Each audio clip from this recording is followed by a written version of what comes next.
Angie Bettelma, des actualités uniques, dynamiques et renversantes dans le journal TV. Rejoignez les universités membres de Get Compagnie Internationale, spécialisées en haute technologie et entrepreneuriat. Université Immédiat, USTIO et Aeline Nissan vous présentent. Réalisez votre rêve d'étudier en France avec PEF. PEF Manulchawanao ni Fampalalambaovao. Car votre projet d'études en France commence chez nous. 5 filières au choix, paramédicaux, droit, gestion et management, commerce. Uprim Manulchawanao ni Vavao. Investissez dans une valeur sûre. Choisissez Uprim.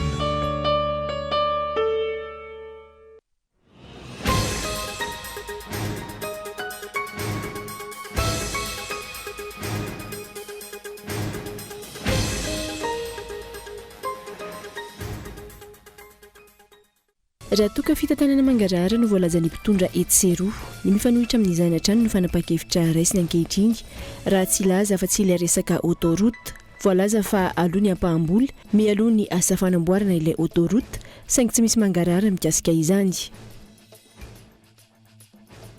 Ny telopolo isanjaton'ireo commune manerana ny Osiany hatreto no manana kandida ben'ny tanàna sy mpanolo-tsaina. Antony maro no mahatonga izany, indrindra ny fahasarotana amin'ny fikarakarana ny antota taratasy sy ny abetsaky ny vola takiana amin'izay maniry rotsaka.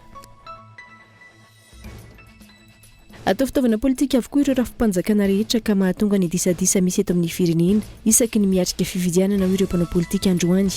Tsy manana antoka hibata fandresena ny antokony ny mpitondra ka tsy mametraka ilay fisaraha-pahefana voarakitra ao amin'ny lalam-panorenana.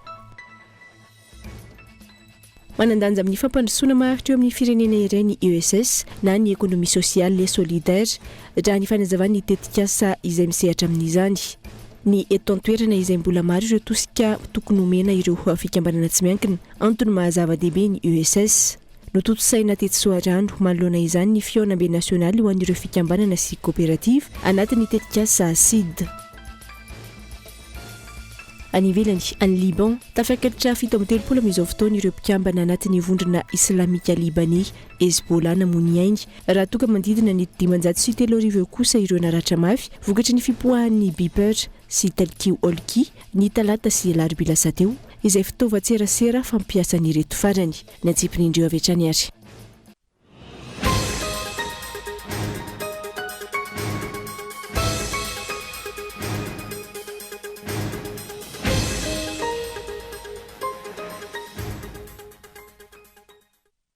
Alakamisy fahasimifolo ny volana septambra taona 2024 foana nondray ny tenako topolasy tomoko vavy atao anatin'ny fampalalam-baovao manatra ny araba resainy ianao anjo izany matoa andatsoratra avy hatrany raha toka ny fitantanana mangarara no voalaza ny mpitondra etseroa ny mifanohitra amin'izany hatrany ny fanapakevitra raisina ankehitriny raha tsy laza fa tsy ilay resaka autoroute voalaza fa aloha ny ampahambola mialohan'ny asa fanamboarana ilay autoroute saingy tsy misy mangara mikasika izany.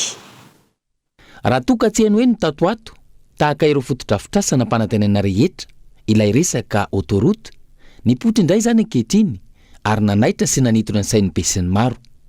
Voalaza amin'izany fa nankatoavy ny filan-kevitry ny minisitra ny fampiasana ny sorabola andoavana ny ampahambola aloha mialoha amin'ny asa fanamboarana ilay lalambe mikodana mampitohy Antananarivo sy Toamasina. Hatreto tsy voafaritra mazava hoe ohatrinona io vola avoaka io izay vola mpanjakana sa efa nisy mpamatsy vola ary iza ireo mpamatsy vola ireo. Tsy misy fampafantarana mazava ary tsy misy mangarahara mikasika izany. Tranga izay andrasana ny fanazavana bebe kokoa avy amin'ny ministera tompony andraikitra toy ny ministera ny fitantanam-bola sy ny ministera ny asa vaventy. Raha ny zava-misy no tsy ahifina vola mitetina ray sy 300 miliara ariary na 500 miliara raim-bilanja no tao anatin'ny tetibolam-panjakana taona 2024 na vola manodidina ny 70 tapitrisa dolara. Ny farany volana Desambra 2024 no voalaza tamin'izany fa aloha ny vola nanapa-kevitra ny fanjakana malagasy fa andoha ny vola ka natao ny virement nakany ivelany ny volana Martsa 2024 izay volan'ny fanjakana malagasy madiodio. Raha io raisy 300 miliara ariary io ve tsy nahavitana izay tokony ho vitany raha fotodrafitrasa hafa raha tsy ilaza fa tsy ny fanaovana entretien na fikojakojana ireo lalana eto Madagasikara.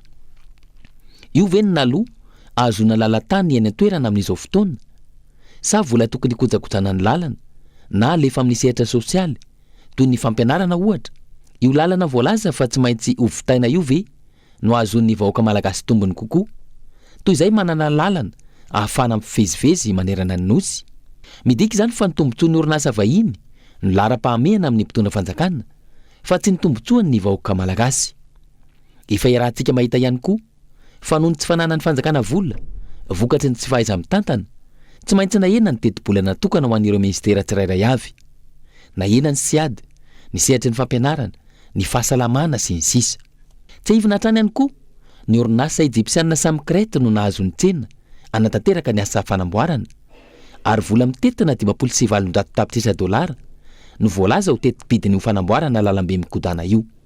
Voalaza ihany koa nefa fa hiakatra hatrany amin'ny 4,700 tapitrisa dolara zany raha miampy ny etra. Amin'ny fomba ahoana no ahafahan'ny Madagasikara mandoa ireo vola ireo amin'izao toe-java-misy eto amin'ny firenena izao? Mahakasika ny fifidianana dia ny 13 isanjaton'ireo komina manerana ny nosy ihany hatreto no manana kandida ben'ny tanàna sy mpanolotsaina.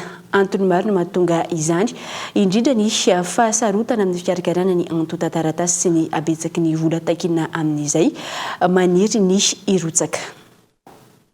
Tapitra androany ny fepitoana voalohany nahafahana nandrotsaka ireo antotan-taratasy filatsaha-Covid araka ny didim-panjakana nivoaka ny 9 Aogositra lasa teo.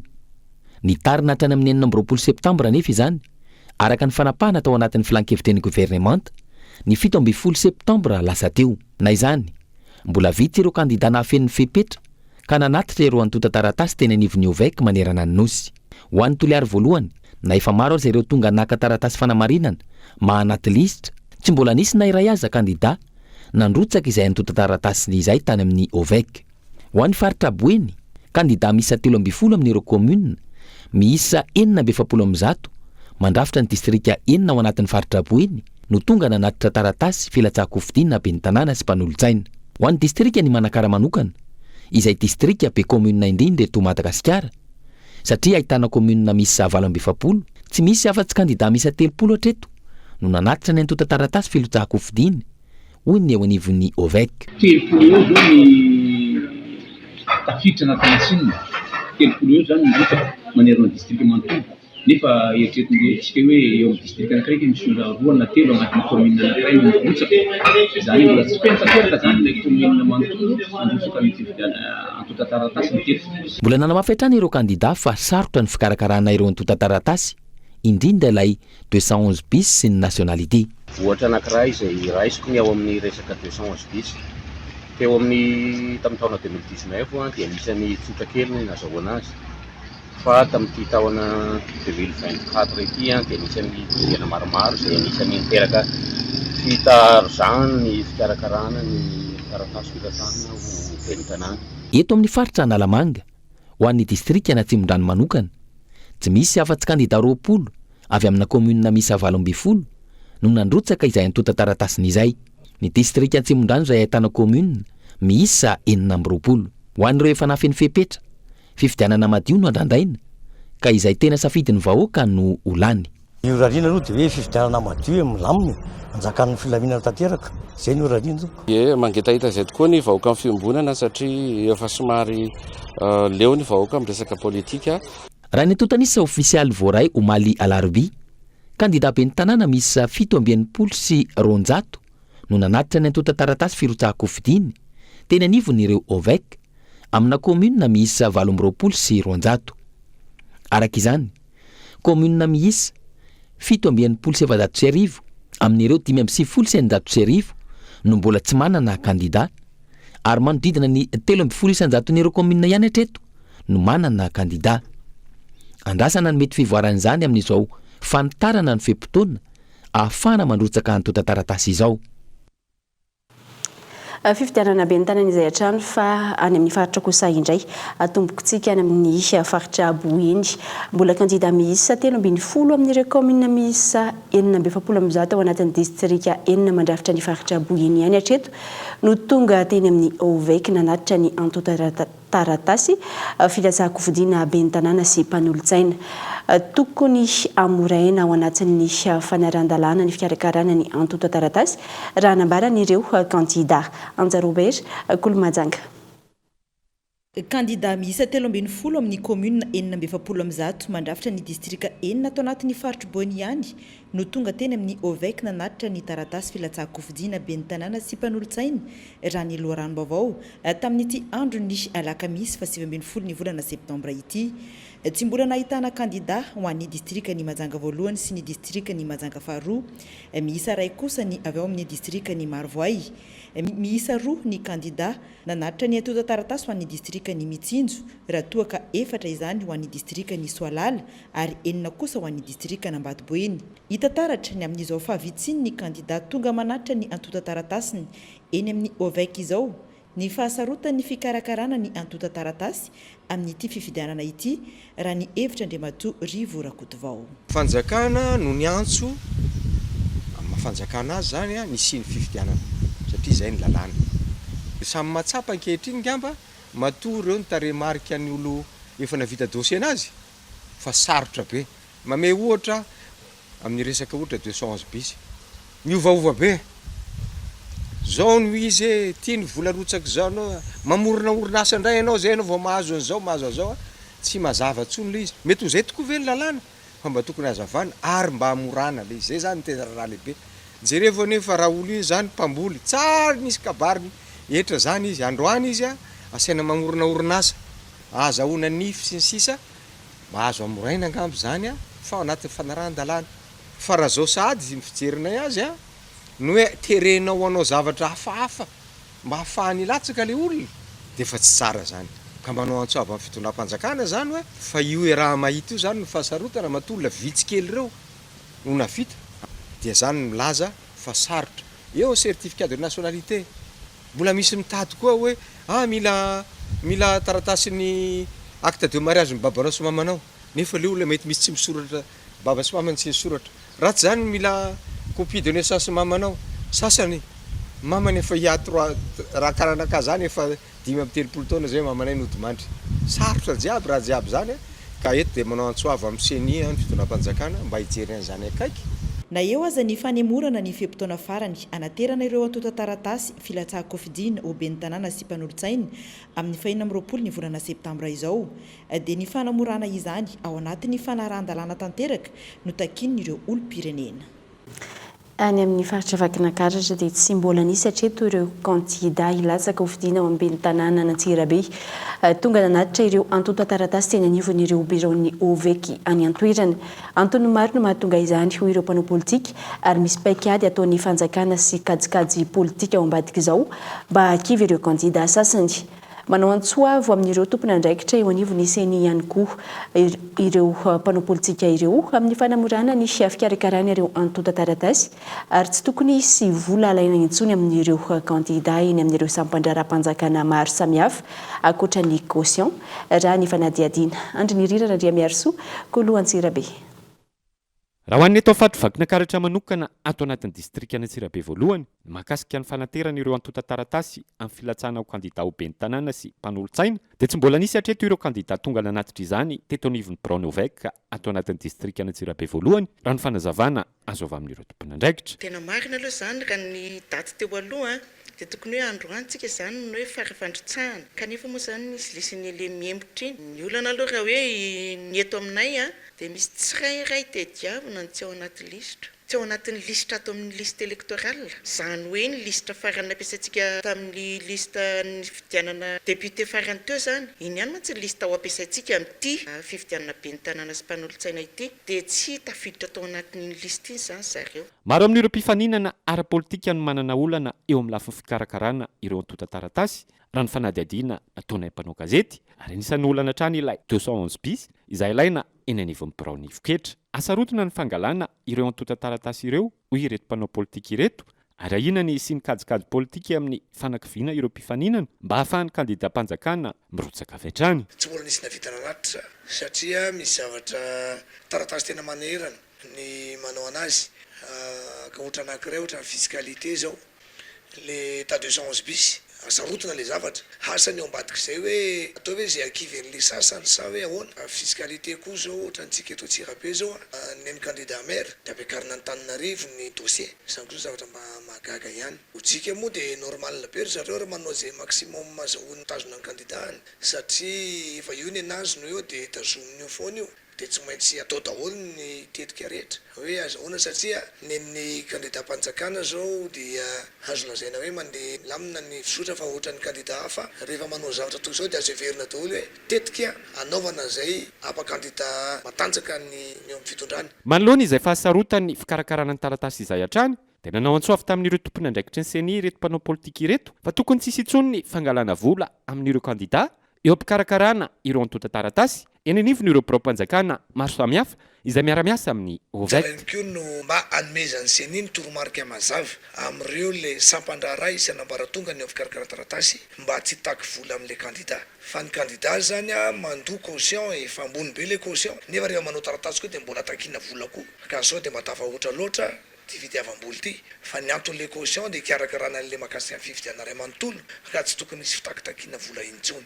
Nandritra ny fotoana nanaovanay mpanao gazety ny asanay dia nisy ny fanaovana tsimotsinona sy tsy fanajana ary fanakanana sy fanohitohinana ny asa fanaova gazety raha nakasary teto amin'ny manoloana ny biro-mpanjakana ny centre fiscal be teto Antsirabe izahay dia tsy nisy ny olana fa saingy rehefa tonga teto amin'ny centre fiscal kosa dia nivazavaza ary nivoaka tao anaty birao ny tompona andraikitra ary dia nanevateva avy hatrany anay mpanao gazety tsy mba nisy fifanajana akory. Tsy mahazo alaina sary ity biro-mpanjakana ity hoy ilay tompona andraikitra fa mila lalana manokana ary izao ny tompony sady na ianona fofitoka no ny kapitatabatra ilay tompona andraikitra rehefa nandrayana mpanao gazety tao anaty biraony. Mahagaga nefa dia toy ireo biro-mpanjakana rehetra ihany ity biro-mpanjakana ity saingy tsy fantatra mazava izay tena afainina ao ambadika izany rehetra.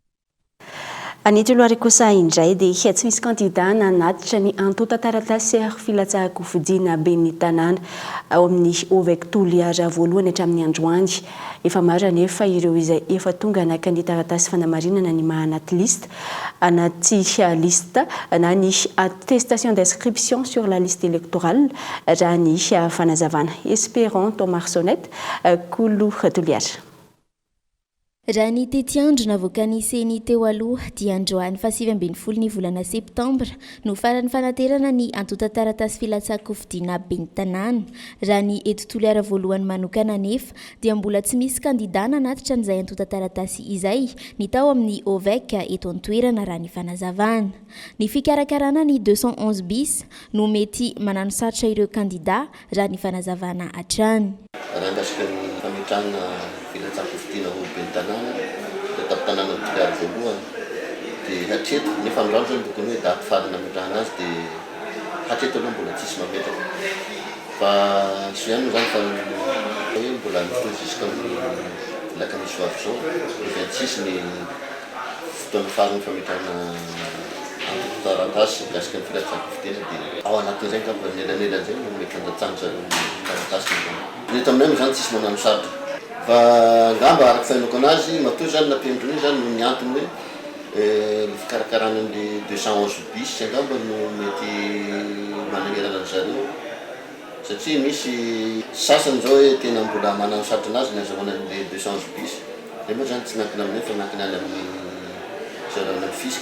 manoloana izany dia efa maro ireo tonga tao amin'ny OVEC toliara voalohany nanontany sy naka ny taratasy fenoina amin'ny filatsahako fidiana ary ny fanamarinana ny maha anaty liste na attestation d'inscription sur la liste électorale raha ny fanazavana. Ny akabeazan'ireo candidat dia efa nanotanitany sy naka pièce zao hoe dossier fournir moa zany filazana azy le taratasy fenoina amin'ny filatsahako fidiana dia efa maro zany tsy voaisa ngamba raha ny attestation d'inscription sur la liste fotsiny dia efa amin'ny mahatratra amin'ny 78 valapifitopolo fa io moa zany tsy voatery hoe ny latsakety ihany no nakany roa misy misoratseto nefa latsakana amin'ny toerakafa ohatra hoe fort dauphin ohatra hoe somanondra ohatra moronbe maro moa ko zareo zany zay misoratra teto amin'ny toliara voalohany dia nakany attestation zay fa ny akabeazany moa zany nakany le pitsopitso mikasika ny taratasy fenoina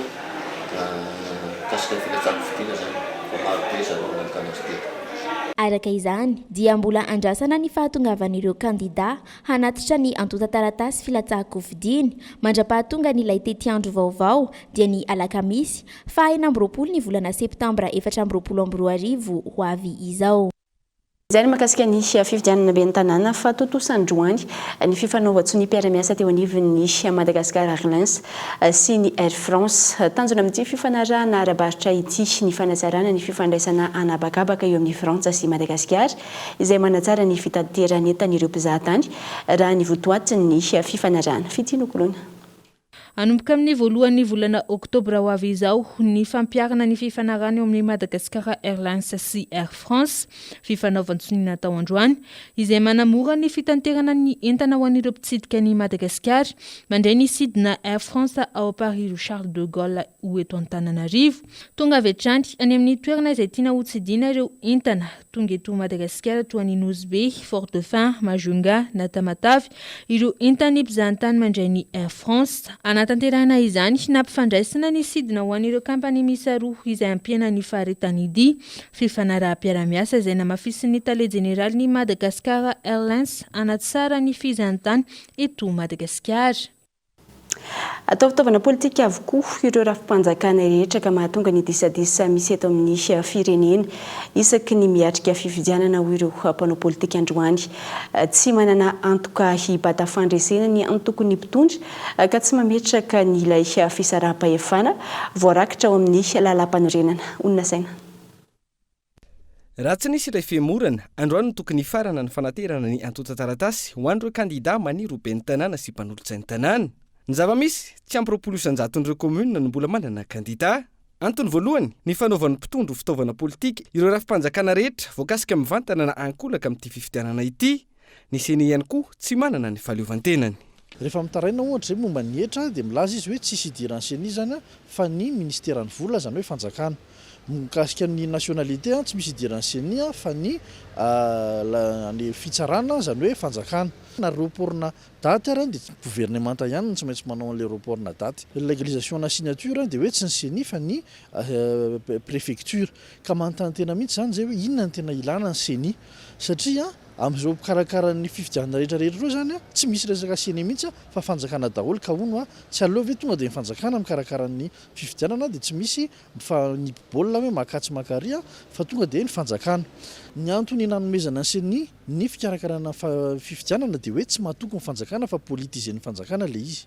Zao zany zao efa misy seny mbola politizena ihany le fikarakarana taratasy ka rehefa zany ihany dia aleo tompoko averina fanjakana ny andraikitra dia ny fanjakana no tompona andraikitra voalohany sy farana amin'ny resaka fikarana fifidianana. Ankoatra izay raha ny hevitry ny humaniste écologiste tokony sy lalàna na fanitsiana ihany koa momba ity fonombaoka ity njara-pahefana ity. Sosokevitra rosin'izy ireo amin'izany ny fametrahana prailista amin'ny ben'ny tanàna na olona laha ny filakevitra kominaly no manolo izay ben'ny tanàna raha maty na tsy afaka manao ny asantsony ilay ben'ny tanàna. Ohatra raisin'izy ireo amin'izany raha ben'ny tanàna avy amin'ny fanoherana no fitim-bahoaka nefa tsy ho intsony lasa ny fanjakana indray no anendry izay PDS isolo azy. Ankoatr'izay na ny heviny momba ny kandida ben'ny tanàna eto andrenivohitra ihany koa ny humaniste écologiste. Izahay humaniste écologiste tena gaga mihitsy hoe ay ve ny fanjakana sy Andriamatoa Ravalomanana fanjakana tarihana Andriamatoa Rajoelina sy ny Andriamatoa Ravalomanana dia afaka mifanaraka hoe kay ve izahay kandida afaka tsy mandohetra fa manao taratasy mampanantena hoe amin'ny 2025 zany vao mandohetra. Maninona no olona anankiray fotsiny no afaka tsy mandohetra fa maninona tsy ny kandida rehetra eto Madagasikara dia afaka manao an'izany daholo hoe afaka milatsaka filoham-pirenena zany fa na manana 160 milliards de dette dia amin'ny herintaona vao mandoa. Tokony afaka manao taratasy fampanantenana daholo zany ny kandida rehetra Madagasikara hoe afaka tsy mandohetra zany fa maninona n'olona ray ihany no tsy mandohetra fa tokony ny kandida rehetra amin'ny 1800 zany sa ahoana raha zany no tokony atao dia manao fampanantenana pokaty fotsiny dia tsisy mandohetra indray avy eo. Saropady ity fifidianana ity noho izy manakaiky vahoaka hoy ny antoko Front de Libération Nationale tokony hipetraka ny fisaraha-pahefana. Ataovy aradrariny ny fahazahoana ireo antota-taratasy ireo ary raha tsy resaka manokana antsika momba ny atao hoe état 211 bis dia tokony omeny ny sampandrarahan'ny mpanjakana momba ny hetra foana iny na mahaloho na tsy mahaloho hetra ilay olona satria izay ny maheta azy ahafantarana hoe nalohetra izy oviana ary tsy nalohetra izy atraizy. ny olona rehetrarehetra afaka mifidy no mahalany zay hofidiana ary ny olona rehetrarehetra afaka mifidy no afaka manao kandida noho izany rehefa ekeny ianao fa malagasy mifidy de tokony ho ekeny ianao fa malagasy tsy misy taratasy fanampony rehefa mirotsaka hofidiana raha ny fahitako azy aloha dia ho tonga mifaniriny mpitondra dia mikorotana ny firenena satria izay no ataony mamboly korotana izy nefa ny korotana de tsy voafehan'ny fitondrana hatramin'izao satria fantatsika tsara fa nadahalo arany tsy voafehan'ny fanjakana eto amin'ity tany sy fanjakana ity tokony hitandrana ireo mpanao politika tsy sy ny korotana eto amin'ny firenena ohatra ny faneho-kevitra mazava izao fa efa vonina ireo mpiara-miombonantoka amin'ny Madagasikara amin'ny fanatanterahana ny tetika sa Volobe saingy ny fanjakana no tsy rototra hatramin'izay i Madagasikara izay asoma tsy mbola mitetina roa tapitrisa dolary avy amin'ny US International Development Finance Corporation sy sitraka fiara-miasa amin'ny vondrona Europeana ihany koa amin'ny fanatanterahana ity tetika sa ity raha ny dinika nandritra ny fiaonam-beny ireo mpampiasa vola ao anatin'ny Afrika 50 teny amin'ny CCI Vato androany teny antoerany Christian Jimby nahazo famatsim-bola mitetina roa tapitrisa dolary avy amin'ny USDFC na ny US International Development Finance Corporation amin'ny alalan'ny tetikasa Volobe ny fanjakana malagasy nanamafy ihany koa ankilan'ny vondrona Europeana fa hiara-iasa akaiky an'i Madagasikara amin'ny fanatanterahana ity tetikasa famokarana herinaratra ity nandritra ny fivoriam-ben'ny mpampiasa vola ao anatin'ny Afrika 10 teny amin'ny CCI Ivato androany isan'ny nampitarazoka ny tetikasa ny famondronana ireo mpampiasa vola hampandehanana ny tetikasa izay tokony efa nifarana tamin'ny 10 septambra farany teo ho ny ministry ny toekarena sy ny fitantanam-bola izany zao anatin'ny fanaovana closing financier izy satria mamondrona ny olona rehetra mieritreritra ny ampiasa vola ao anatin'ny Volobe dia io closing financier io zany a tokony hoe tapitra amin'ny septambra 2024 fa mbola misy izany ireo mpampiasa vola hafa izy dia anisany ataontsika sy ny rehefa voa ny fanemborana ny closing financier ho amin'ny herintaona indray zany tsika fa manakatona n'ilay famondronana mpampiasa vola dia izay ny situationtsika amin'izao fotoana famondronana ny mpampiasa vola araka izany efa vonina atry ny ela ireo mpampiasa vola sy ny mpiara-miombonantoka amin'ny Madagasikara saingy ny fanjakana no tsy rototra sy tsy manao izay fa mana ny olany herinaratra izay ho lara-pahamehany ny tetikasa Volobe izay kasaina amokatra herinaratra hatramin'ny 20 megawatt ka ampitombo 20 isanjaton'ny famokarana herinaratra eto Madagasikara ankilany totosa androany teny amin'ny CCI Vato ny fiaonam-ben'ny mpampiasa vola ao anatin'ny Afrika 10 izay nionan'ireo mpampiasa vola ho amin'ny fampandrosoana aty Afrika andrasana araka izany na tena isy vokatra azo tsapahitanana amin'ny vahoaka malagasy tokoa izay vola tsy toko tsy forohana azon'ny Madagasikara manodidina izay famana ny olany fatapahanjiro izay dokam-barotra fohy pitatsika ao anatin'ny tapany faharoa ny fampahalalam-baovao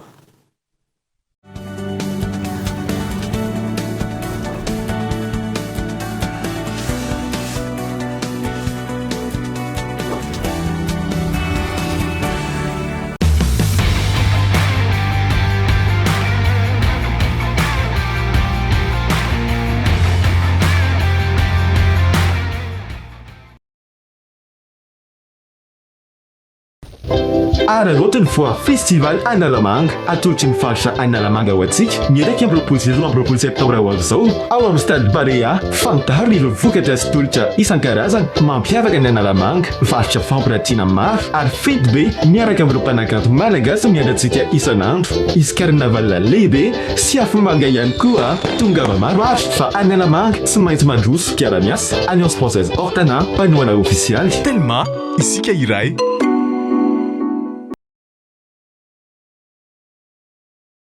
Rejoignez les universités membres de Get Compagnie Internationale, spécialisées en haute technologie et entrepreneuriat. Université Immédiat, USTIO et Aeline Nissan. Plusieurs filières au choix: génie logiciel, développement web, applications mobiles, administration de bases de données, intelligence artificielle, robotique, cybersécurité, cinématographie, ingénierie du son, marketing digital, journalisme numérique, communication digitale, génie civil et énergie renouvelable, agrotourisme et hôtellerie. Rejoignez les universités Immédiat, l'USTIO et l'Aeline Nissan. Appelez le 034 31 777 37.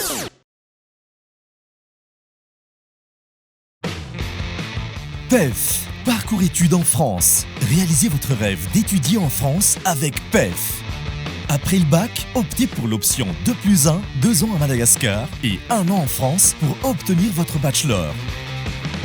Vous avez la licence, optez pour l'option 1+1, 1 an à Madagascar et 1 an en France pour décrocher votre master. Plusieurs filières et spécialités dans 2 prestigieuses écoles en France. Parcours études en France, Cap 3000 Anjar. Contact 038 45 085 85 020 85 085 85. Financez vos études avec le crédit PAC étudiant de la BNI Madagascar. Car votre projet d'études en France commence chez nous.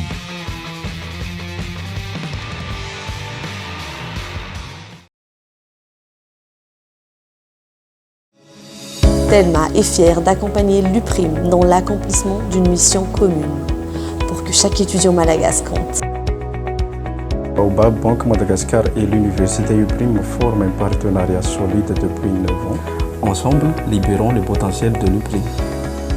UPRIM a été l'un des pionniers du système éducatif à avoir été convaincu de la solution Envoul. Nous nous engageons à maintenir cette collaboration fructueuse et à façonner ensemble un avenir éducatif brillant et sans limite.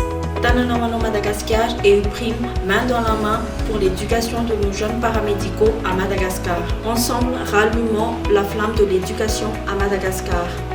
Vous aussi, décidez d'avancer aux côtés des grands. Rejoignez UPRIM. 5 filières au choix. Paramédicaux, droit, gestion et management, commerce et marketing, communication. Investissez dans une valeur sûre. Choisissez UPRIM.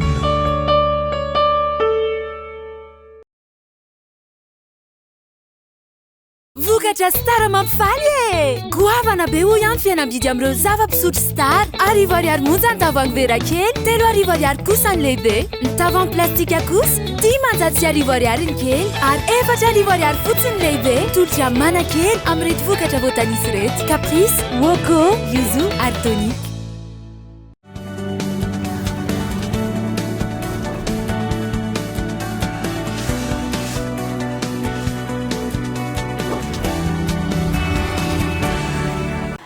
Tavaverina tao anatin'ny tapany faharoa ny fampahalalam-baovao indray. Anoizantsika izay avy hatrany dia manandanja amin'ny fampandrosoana maharitra ho an'ny firenena iray ny ESS na ny économie sociale et solidaire raha ny fanazavany ireo tetikasa izay misehatra amin'izany. Ny eto antoerana izay mbola maro ireo tosika tokony omena ireo fikambanana tsy miankina antony mahazava-dehibe ny ESS.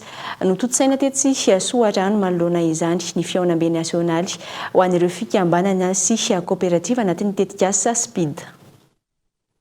Zava-dehibe anatin'ny firenena iray ny ESS na ny économie sociale et solidaire izay fitambaran'ireo mpisehatra raha toe-karena sy ara-tsosialy samihafa. Tafiditra anatin'izany ireo fikambanana, kooperativa izay mandraharaha amin'ny fambolena hatrany amin'ny fampianarana sy ny fanabeazana.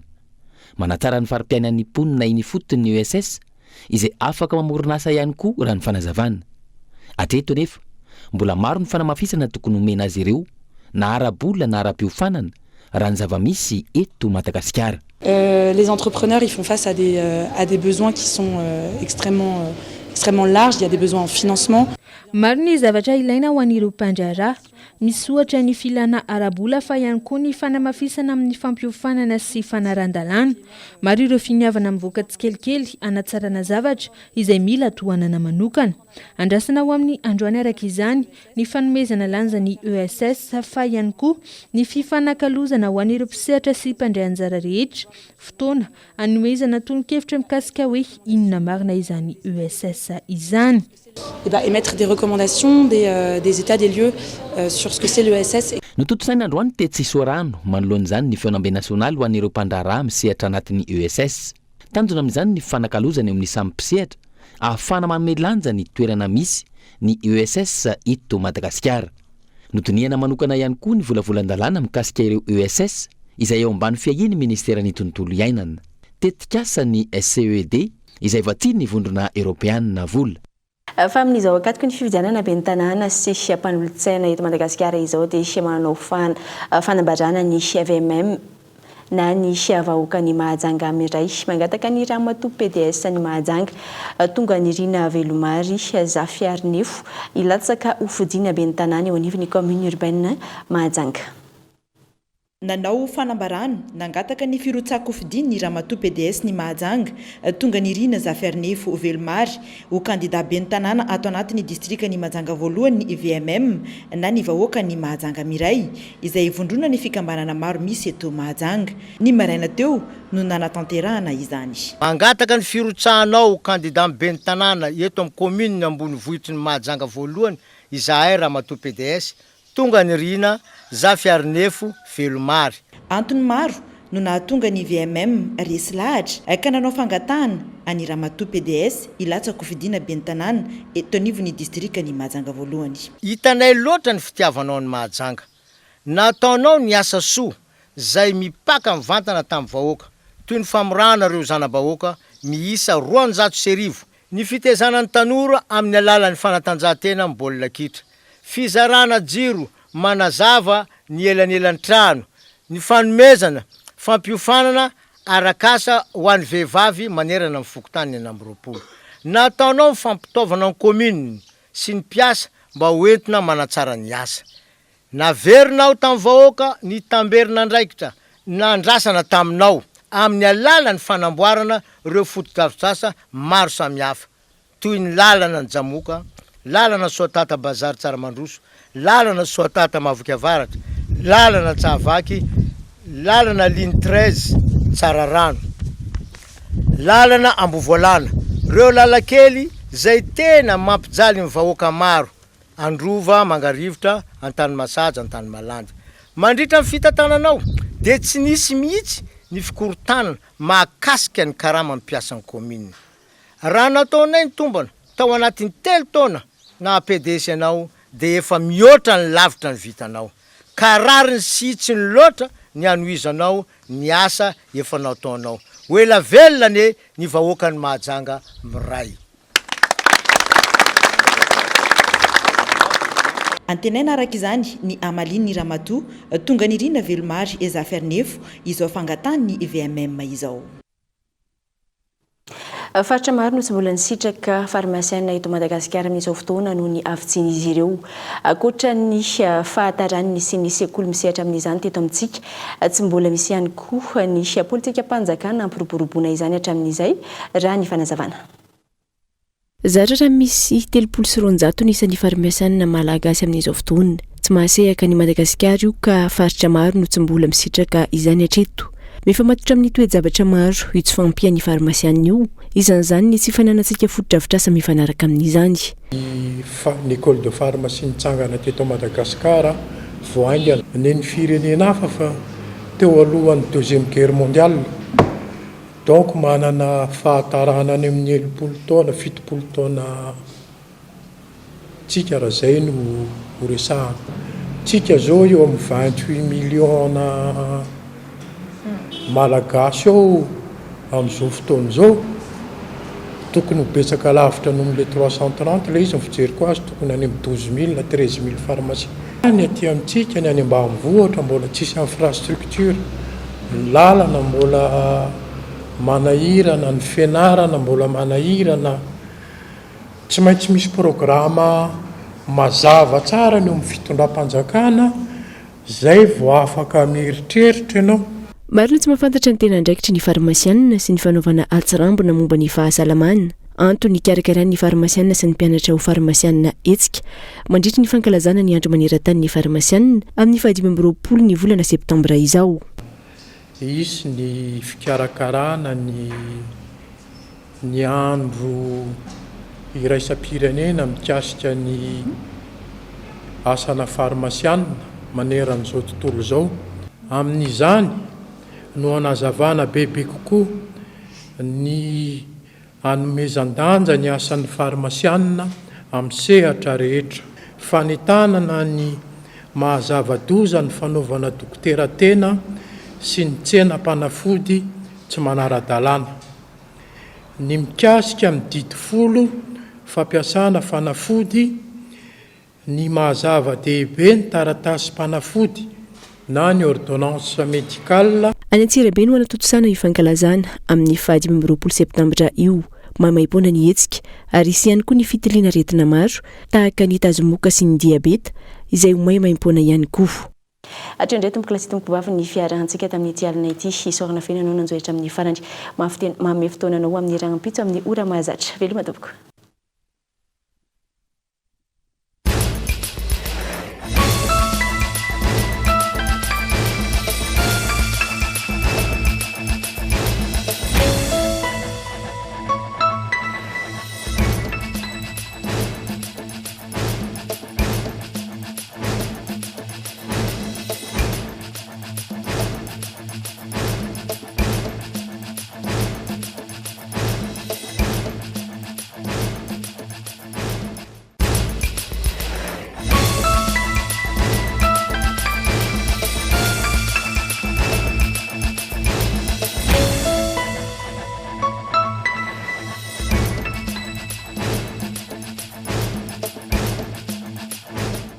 Université PEF, parcours études et formations.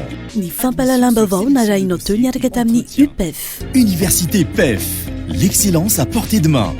5 filières au choix, paramédicaux, droit, gestion et management. UPRIM nanolotra ho anao teo ny fampalalam-baovao. Investissez dans une valeur sûre. Choisissez UPRIM. Rejoignez les universités membres de Get Compagnie Internationale, spécialisées en haute technologie et entrepreneuriat. Université Immédiat, USTIO et Aeline Anissan vous a présenté. 5G Batelma, des actualités uniques, dynamiques et renversantes dans le journal TV.